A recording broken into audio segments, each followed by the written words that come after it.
2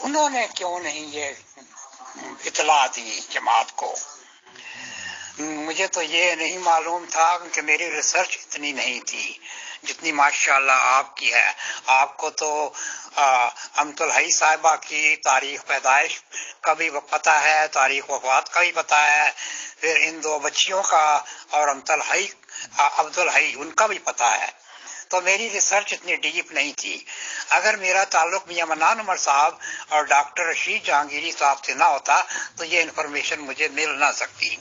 تو میں سرسری طور پر یہ بتاؤں گا کہ یہ واقعہ کب ہوا، اور جو انہوں نے نریٹ کیا ربوہ کا راسپوٹین، میں اس کا بھی حوالہ دوں گا آپ کو.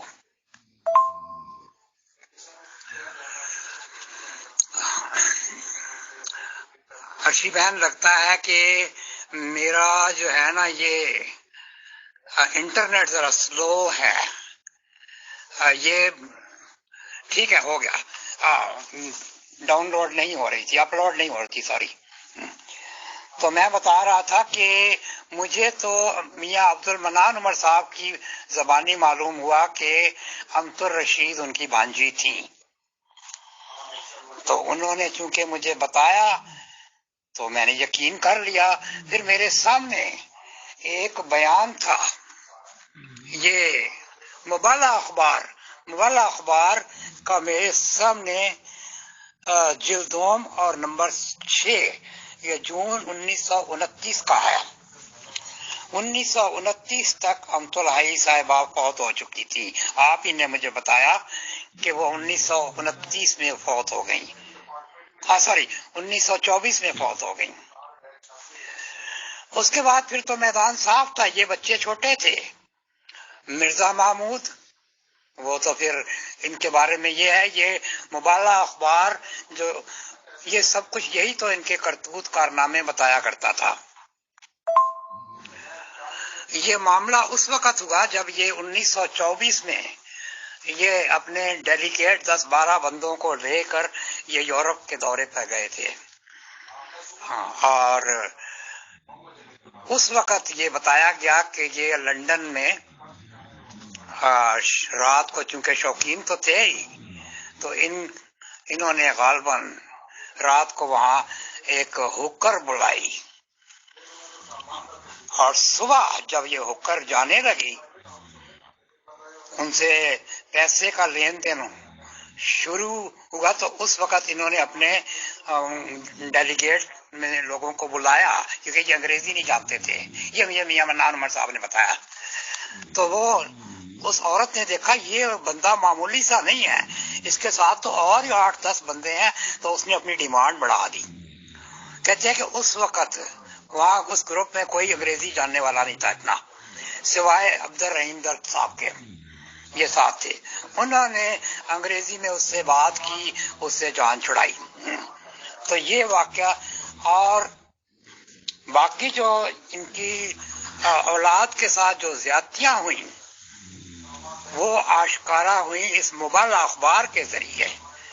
کیونکہ مبالغہ اخبار کی اپنی بہن جو یہ عبد الکریم مبالغہ والے اور عبد الرحمان مصری صاحب کا بیٹا بشیر مصری، جب انہوں نے کچھ اندر کی باتوں کو ان کو بتایا،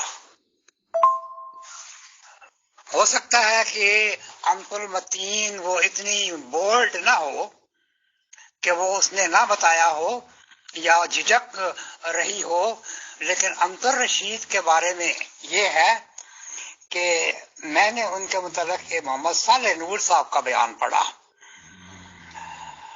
یہ 1957 تک صالح نور صاحب جو کہ پیدائشی احمدی تھے، مرزا محمود کی خلافت سے جڑے ہوئے تھے. تو یہ جب ربوہ کے ماحول سے باہر آئے تو پھر انہوں نے خلیفہ کے کردار کے متعلق بہت سے گھنونے حالات سنے، اور اس پر میں نے خلیفہ صاحب کی صاحبزادی امت الرشید بیگم جو کہ میاں عبد الرحیم احمد تھی، ان کی بیگم تھی میاں عبد الرحیم احمد کی، ان سے ملاقات کی. انہوں نے خلیفہ صاحب کے بد چلن ہونے پر اور بدقماش اور بد کردار ہونے کی تصدیق کر دی. تو یہ انہوں نے تصدیق کی 1900 جب یہ ملے ہیں ان کو 1957 کے بعد 1957 کے بعد تو بہرحال آپ کو پتا ہے پھر وہاں چونکہ یہ خلیفہ تھے تو ان کا تو وڈیرے تھے تو ان سے لوگ ڈرتے بھی تھے. تو یہ گھر کی باتیں آپ کو سب کو پتہ لگ گئی ہیں. میرا خیال ہے اس میں زیادہ ڈیٹیل میں جانے کی ضرورت نہیں ہے. اب میں آتا ہوں دوسرے سوال کے متعلق. آپ نے مجھے یہ کہا کہ جب میں نے مرزا طاہر کو اپنا مقصد بتایا کہ میں اس مقصد کے لیے آیا ہوں تو ان کا چہرہ لال سرخ ہو گیا. یعنی اچھا میں تو ذہنی طور پہ تیار ہو کے گیا تھا نا، کیونکہ میاں صاحب تو ٹھیک ہے تیار تھے کہ ٹھیک ہے وہ اگر مجھے کہیں گے کہ آ جائیں، کیونکہ وہ ان کے بڑے ماموں تھے، تو ہم ان مرزا طاہر سے اجازت لے کے ان کو لے جائیں گے. مجھے یہ تو نہیں پتا تھا کہ میرے ساتھ یہ ہونا ہے. میرے ذہن میں یہی تھا کہ میں ایک خلیفہ کو ملنے جا رہا ہوں تو زیادہ سے زیادہ وہ کیا کریں گے، وہ انکار کر دیں گے یا کہیں گے ٹھیک ہے جی آپ اپنی جماعت کو کہیں کہ میاں صاحب کو یہاں بھجوا دیں. یہ میرے ذہن میں دو آپشنز تھے اور تیسرا آپشن تو تھا ہی نہیں. مجھے نہیں پتا تھا کہ یہ مجھے دیکھ کے ویسے ہی یہ بہترا جائیں گے. بہرحال ان کے منہ سے آواز نہیں نکل رہی تھی، ان کا رنگ لال سرخ، اور انہوں نے ایک دو فکرے جو بولے ٹوٹے پھوٹے جو بھی کہے میں اب وہ دہراتا نہیں ہوں، وہ بیکار ہیں. تو ساتھ ہی لائٹ جل گئی اور مجھے باہر نکال دیا گیا. یعنی وہ انہوں نے میری فوٹو بھی کھنچوائی. حالانکہ آپ نے نذرانے کے بارے میں پوچھا، میں نے سب سے پہلے جا کے نذرانہ دیا ان کو. 50 یورو نہیں تھے ان دنوں، پاؤنڈ تھے، وہ میں نے دیے. انہوں نے اس وقت 50 پاؤنڈ لے کر اپنے دراز میں ڈال دیے. اچھا میں کھڑا ہو گیا، میں نے کہا یہ ان کو لگتا ہے کہ بہت برا لگا ہے. میں نے ان سے دوسری بات نہیں کی، نکلنے لگا تو مجھے خود ہی یہ کہتے ہیں آپ نے فوٹو نہیں کھنچوانی. میرے ذہن میں یہ تھا کہ وہ کہیں گے کہ دیکھو میاں یہ تمہارا معاملہ نہیں ہے، یہ ہمارا گھر کا معاملہ ہے، تم اس میں نہ دخل اندازی کرو. میں تو ایک جماعتی ممبر کے حیثیت سے کیا تھا ان کے پاس. تو خیر جی میں نکل آیا. میں جہاں ٹھہرا ہوا تھا نا میں ان کے گھر گیا تو مجھے انہوں نے پوچھا کیا ہوا بھائی. میرے دوست تھے میرے، ہم اکٹھے نائجیریا میں رہے تھے. تو میں نے کہا میرے ساتھ یہ ہوا ہے. اچھا یہاں ابھی باتیں کر رہے تھے تو اس وقت باہر ان کے گھر میں ناک ہوئی اور ایک لفافہ آیا. اچھا اس لفافے میں ایک چھوٹا سی تحریر تھی، چھوٹی سی تحریر تھی کہ آپ نے یہاں آ کے شرارت کی ہے، یہ آپ کے 50 پاؤنڈ واپس. اچھا وہ نہیں سوری، اس وقت لفافے میں 50 پاؤنڈ تھے وہ دے گئے. اس وقت کوئی تحریر اس میں نہیں تھی. تو میں آپ کو یہ کہہ رہا تھا کہ وہ 50 پاؤنڈ جب آئے تو میں نے اپنے دوست سے کہا کہ یہ پیسے واپس کیوں آ گئے ہیں. کہتے ہیں ملک صاحب کیا آپ نے ان کو لفافے میں ڈال کے دیے تھے؟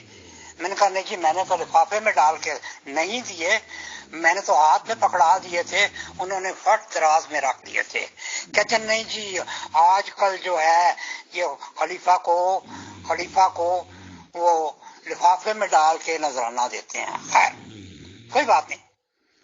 اچھا اس سے اگلے دن ایک اور خط آ گیا کہ آپ نے یہاں آ کر شرارت کی ہے، آنا تھا تو امیر صاحب کی معرفت کیوں نہیں آئے. میں نے وہ خط کھولا، میں نے اپنے دوست کو کہا کہ یہ جی مجھے دوسرا خط آیا ہے. یہ خط یعنی وہ پہلا ہی خط تھا، پہلے تو وہ پاؤنڈ آئے تھے میرے. کہنے ملک صاحب آپ ایسا کریں کہ آپ حضور سے نا دوبارہ ملاقات کا ٹائم دے دیں. لیکن میرے دل میں خدا نے ڈال دیا تھا کہ یہ بندہ جو ہے یہ سب کچھ ہو سکتا ہے لیکن یہ خدائی خلیفہ نہیں ہو سکتا، کیونکہ خدائی خلیفے ایسے جواب نہیں دیتے. میں تو ایک بطور میسنجر کے آیا تھا، ایک پیغام رسانی کرنے آیا تھا. یہ پیغام رسانی، میں تو حیران رہ گیا کہ انہوں نے اس پیغام رسانی پر مجھے شیطان بنا دیا. خیر یہ میرے دوست پیچھے لگے رہے کہ ایک ملاقات، تو میرے دوست نے یہ کہا کہ آپ ایسا کہیں کہ ایک دفعہ اور ملاقات کر لیں، ان سے اجازت لیں. میں نے کہا کہ نہیں، میں نے نہیں کرنا. بس میں نے جو میں کام سے آیا تھا وہ میرا کام نہیں ہوا، بلکہ میں تو میاں صاحب کو یہ کہہ کے آیا تھا کہ انہوں نے جو بھی اس کا ریئیکشن دکھایا، ہاں کی یا نہ کی، میں آپ کو لندن سے انفارم کر دوں گا. لیکن انہوں نے تو میرے ساتھ جو ایسا سلوک کیا، میں نے میاں صاحب کو بھی کال نہیں کیا. میں 2-3 دن وہاں رہا ہوں، جمعہ پڑا ہے. اگلے دن آ کے میں جب واپس امریکہ آ گیا تو میں نے میاں صاحب کو کال کیا. تو میں نے کہا جی انہوں نے تو بات ہی نہیں کہی. تو میاں صاحب مجھے کہنے لگے کہ ملک صاحب مجھے تو معلوم تھا کہ وہ آپ سے بات نہیں کریں گے اس موضوع پر، لیکن افسوس مجھے تو اس کا پتہ ہی نہیں تھا. تو اگر یہ پتا ہوتا کہ اتنے زیادہ یہ پریجوڈس ہیں خلیفہ اول کی اولاد کے لیے تو میں کبھی جاتا بھی نہ. مجھے کیا وہاں مل گیا؟ میں نے اپنا بزنس بھی ضائع کیا، چند دن بھی ضائع کیے، کرایہ بھی ضائع کیا، لیکن جا کے میں وہاں شیطان بن گیا. پھر اس کے بعد جو شمشاد ناصر نے سٹوری بنائی وہ بھی میں نے آپ کو بتا دی. میرے ذہن میں یہی آیا، میرے ذہن میں یہی پھر آیا کہ ہو سکتا ہے کہ یہ چونکہ ہمارے پریزیڈنٹ صاحب ہیں، یہ جماعت میں رہے ہیں، ان کے والد بڑی اچھی پوسٹ پہ تھے جماعت کے، ٹی آئی کالج میں یہ پروفیسر بھی رہے ہیں اور جماعت میں ان کا بڑا مقام ہے. ہو سکتا ہے کہ اس چکر میں انہوں نے کوئی بات نہ کی ہو. اور یہ جو میرے سالہ صاحب مکر گئے تھے وہ اسی وجہ سے. اب دیکھیں اب میرے ذہنی حالت کیا ہوگی. بہرحال میں نے اس کے بعد ان سے کوئی رابطہ نہیں کیا، کیونکہ مجھے خدا نے دکھا دیا کہ ان کا چہرہ جو تھا یہ نورانی نہیں تھا، یہ سیاست ہو رہے تھے. تو میں ان کی طرف سے ویسے ہی بددل ہو گیا. جب میں بددل ہو گیا تو پھر میاں منان عمر صاحب کو میں نے بتایا کہ اس طرح انہوں نے کچھ مجھ سے باتیں کی تھی، کو غلط حوالے دیے. تو وہ انہوں نے کہا کہ ملک صاحب کو انہوں نے جو آپ کو حوالے دیے وہ غلط دیے. وہ انہوں نے کوئی چشمہ معرفت سے ایک حوالہ دیا. تو وہ میاں صاحب کہتے کہ یہ پڑھ لیں. ان کو تو یہ پتہ تک نہیں ہے کہ یہ صحیح آپ کو انہوں نے حوالہ نہیں دیا. بٹ ایور میں اس تفصیل میں بھی نہیں جاتا، غیر ضروری ہے. تو جی میں واپس آ گیا، مجھے شیطان بنا دیا گیا. پھر اس کے بعد ظاہر اگر یہ میاں صاحب کے ساتھ میرا تعلق نہ ہوتا، ان کا دست شفقت میرے سر پہ نہ ہوتا، میں شاید جماعت تو کیا میں اسلام سے ہی دور ہو جاتا.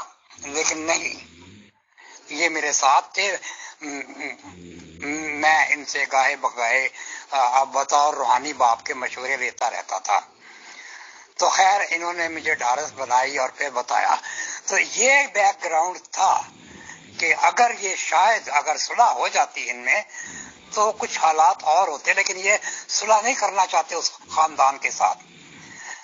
میں ایک اور واقعہ بتا دوں کہ یہ میاں منان عمر صاحب اور ان کی فیملی کا نام سن کر یہ ایسے بھاگتے ہیں، وہ پنجابی میں ہے کہ جس طرح کان گلیرے کو نسدا ہے کبے پہ گلیل مارے تو کبا دوڑ جاتا ہے. میں 2012 میں کینیڈا گیا.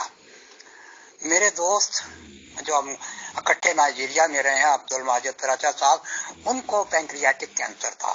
یہ بڑے مخلص احمدی تھے. میں ان کے پاس ٹھہرا ہوں، ان کے گھر میں ٹھہرا ہوں. اچھا، اور اس دن جمعہ الوداع کا دن تھا.